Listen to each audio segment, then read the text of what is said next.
क्रेडाई के new India summit 2024 के दूसरे दिन रियल एस्टेट में बिजनेस ग्रोथ के लिए गेंदें घूमी। और आपको बता दें कि आज न्यू इंडिया समिट 2024 के दूसरे दिन रियल एस्टेट डेवलपर एसोसिएशन ने सुधांशु त्रिवेदी, माननीय सदस्य राज्यसभा और माननीय आयुष, खाद्य सुरक्षा एवं औषधि प्रशासन मंत्री उत्तर प्रदेश डॉक्टर दयाशंकर मिश्रा दयालु की उपस्थिति का स्वागत किया। यह योजना विभिन्न सत्रों पर केंद्रित था, जिससे प्रतिनिधियों को टियर 2, 3 और 4 शहरों में रियल एस्टेट के अतीत, वर्तमान और भविष्य के लिए खुद को तैयार करने में मदद मिली।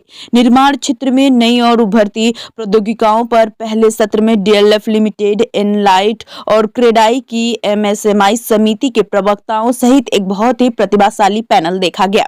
और आपको बता दें कि सत्र में आधुनिक नवाचारों की व्यापक खोज का वादा किया गया, जिसमें आर्टिफिशियल इंटेलिजेंस और machine learning, building information modelling, BMI, robotics और स्मार्ट निर्माण सामग्री शामिल थे। लेकिन यह इन्हीं तक सीमित नहीं थी, जो दक्षता बढ़ाने, लागत कम करने और सुधार में मदद कर सकती है। परियोजनाओं के निर्माण और रखरखाव में स्थिरता। आयुष्मान मंत्री दयालु जी ने समिट में आए हुए सभी के स्वस्थ रहने की शुभकामना देते हुए कहा कि विश्व की प्राचीनतम शहर काशी है।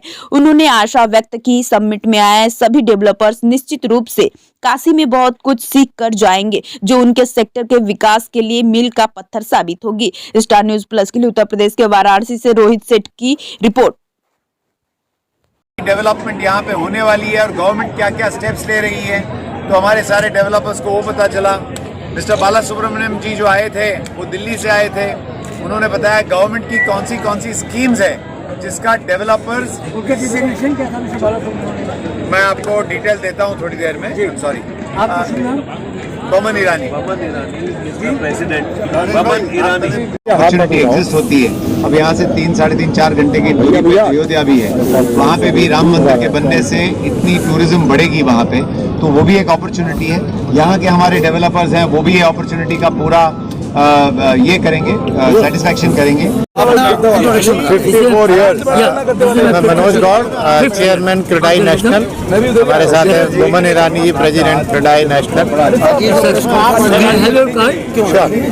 देखिए, ये हमारा 5th एडिशन है क्रेडाई, जो टायर 2, टायर 3 सीरीज के लिए जो हम एक NIS सबमिट करते हैं, जिसमें पूरे देश के जितने भी डेवलपर्स हैं वो आज यहाँ पे आए हुए हैं। 2 दिन से यहाँ पे कॉन्फ्रेंस करी है, डिफरेंट मुद्दों पे, डिफरेंट टेक्नोलॉजीज पे, डिफरेंट फाइनेंसिंग मेथड के ऊपर जो है हम जो नॉलेज है, एक नॉलेज आपस में शेयर करते हैं। तो उसी के उपलक्ष्य में ये यहाँ पर सारे बिल्डर्स इकट्ठे हुए हैं और एक बहुत ही सक्सेसफुल हमारी एक कॉन्फ्रेंस रही, जिसके अंदर डिफरेंट लोगों ने भाग लिया।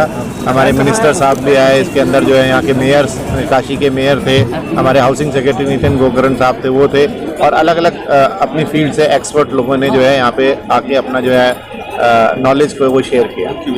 मुख्य विषय क्या था?